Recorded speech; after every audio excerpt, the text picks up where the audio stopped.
Hello, I'm Claudia, and this is my research topic. For my research topic, I will be discussing how a plant-based diet can help improve not only our diets, but the environment.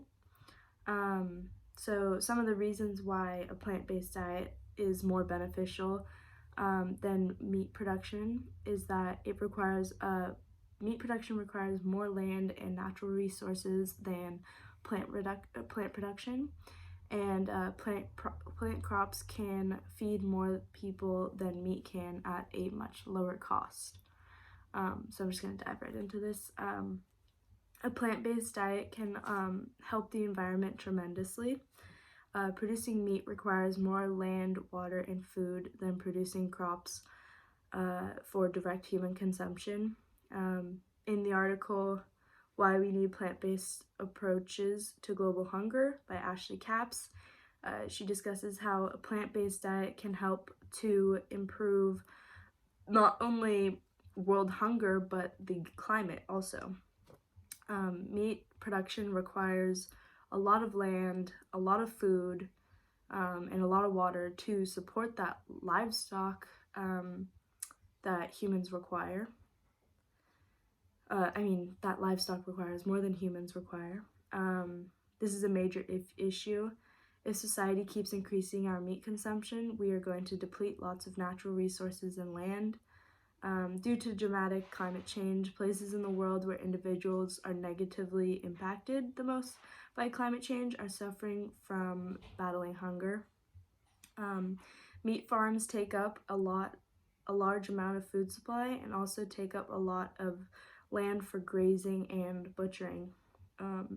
Taking up all this land will also help to fight to end global hunger crisis. And a plant-based diet allows support for crops and the production of plant crops. And this reduces the amount of land we use for meat significantly. So I just want to show you a graph that shows the increasing, this is backwards on the video, but the increasing yields of wheat in the US, in global production of meat. So meat production is always increasing, and we just have to keep that in mind going into the future. It's going to be a lot harder to produce that meat when we are running out of land to produce it on, and resources such as water. And so according to the National Geographic article by Sarah Gibbons, agriculture takes up more than a third of world's land surface, uses nearly 75% of freshwater resources, and contributes up to 30% of global greenhouse gas emissions. According to a landmark new report from the Intergovernmental Science Policy Platform on Biodiversity and Ecosystem Services. So this is a significant amount of resources that are being depleted through agriculture alone to support these meat butchering and production. But the meat production industry takes a major portion of the planet's natural resources. This American beef addiction that we all hold creates the equivalent greenhouse gas emissions of 32.3 million cars, which is a lot. Crops grown to feed these livestock in the US take up nearly half the landmass of the lower 48 states, and the production of meat alone does this damage to the environment. Just put that into perspective.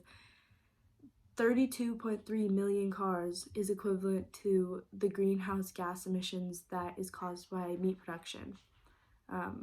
Imagine if Americans could adapt their diets and decrease the consumption of meat and increase their consumption of plant-based foods. We could reduce the impact on the environment by a tremendous amount, and use less natural resources and overall have our population thrive. But grazing cattle destroy vegetation, trample land, damage soils, contaminate waterways with fecal waste, and disrupt natural ecosystem processes. To mitigate damage from this incredibly damaging industry, we need solutions. In fact, scientific research shows that the US needs to reduce consumption of beef by 90%, 90, to meet climate targets. 90% is such a significant amount that needs to be reduced. It truly shows the importance of incorporating more plants into our diets rather than meat, and how important this is. But in addition to this, Ashley Capps states in her article that animal agriculture contributes to food insecurity. Farming animals are notoriously inefficient and wasteful when compared to growing plants to feed humans directly, with the end result that livestock animals take drastically more food supply than they provide. This is because in order to eat farmed animals, we have to grow crops necessary to feed them, which amounts to vastly more crops than it would take to feed humans directly. She also provides this demographic saying that in 2019, we feed and slaughter 75 billion land animals every year, and there are 7.5 billion humans on Earth. That's just something to keep in mind. This is a demographic from 2019, the whole globe, not just the United States. 75 billion animals, though, on land, just to feed 7.5 billion humans, which is, and you know, a majority of those humans aren't even getting meat or suffering from hunger. But here's a chart to put this into perspective. So basically up here, you can see one person and 2 football fields worth of, American Diet, 2 football fields feed one person, 2 football fields worth of meat and poultry and other animal products. It requires 2 football fields for one person. And then this is a standard American diet. And then 2 football fields worth of plants feeds 14 people per year. So that just really shows you how much less land, just whole plant foods take than having to make crops to feed animals and but this is a major difference, and this significantly shows how impactful a plant-based diet can be to Americans and to the environment. When considering world hunger and how it is a major issue, imagine how a plant-based diet could help feed millions and millions of Americans who are battling hunger. To give an example, it takes 25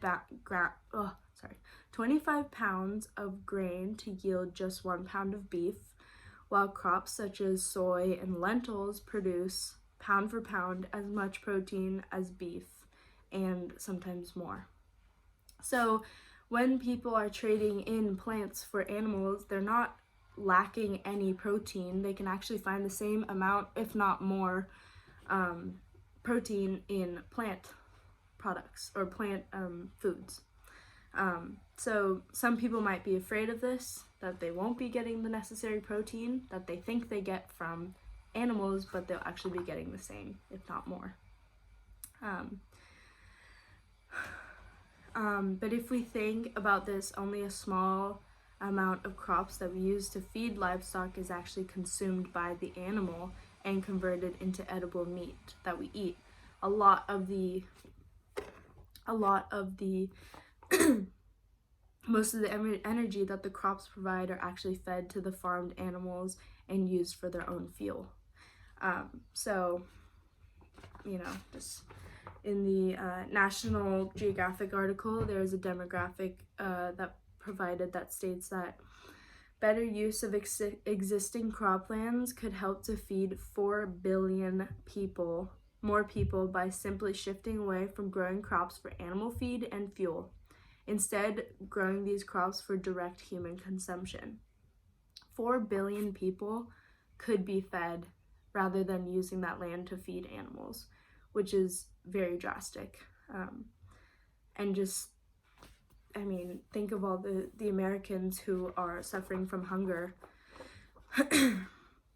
We could be feeding nearly half the world population with just plants. But now more than ever, efforts to reduce global hunger should focus on sustainable plant-based approaches wherever possible. But in more recent times, the coronavirus pandemic has led to a lot of issues, and many industries have been forced to change or shut down or adapt to new ways of getting products to Americans and all over the globe.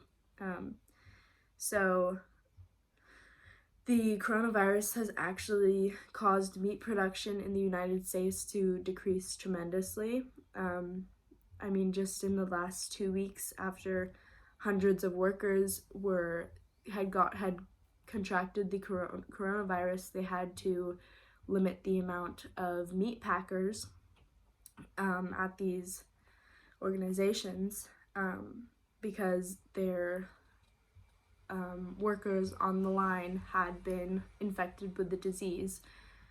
So obviously that brings up a major issue when these people who have to butcher the animals, pack the meat, send them out to grocery stores and big food chains are at risk for their own health and the health of millions of Americans.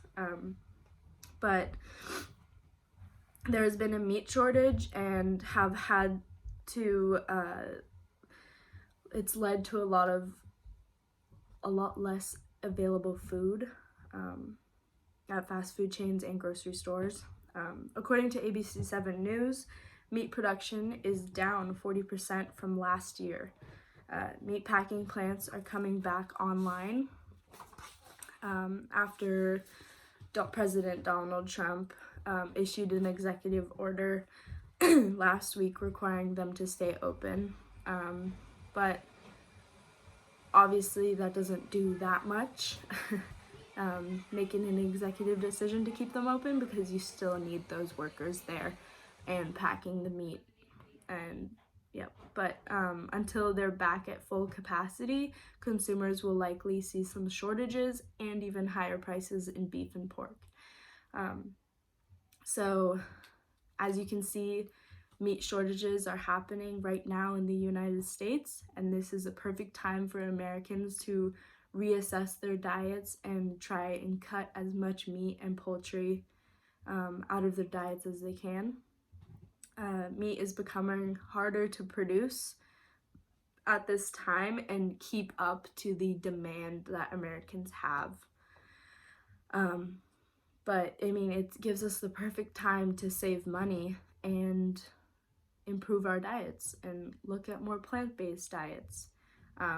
But people are beginning to resort to other forms of food. Many food chains, such as Costco, are limiting the amount of meat they put out for the consumers to avoid panic buying. We just saw the panic buying with toilet paper, so we don't want that to happen with meat. But here's yet another reason for individuals to start thinking about incorporating plant-based foods in their diets. Impossible Burgers are an example of this drastic societal change that is happening right now. Basically what an Impossible Burger is a soy and plant-based alternative to real meat. So it has zero meat in it, but it mimics a burger. I've tried it before. You can't really taste the difference, but it's still pretty good. They even have it so it seems like the same juice content thing. But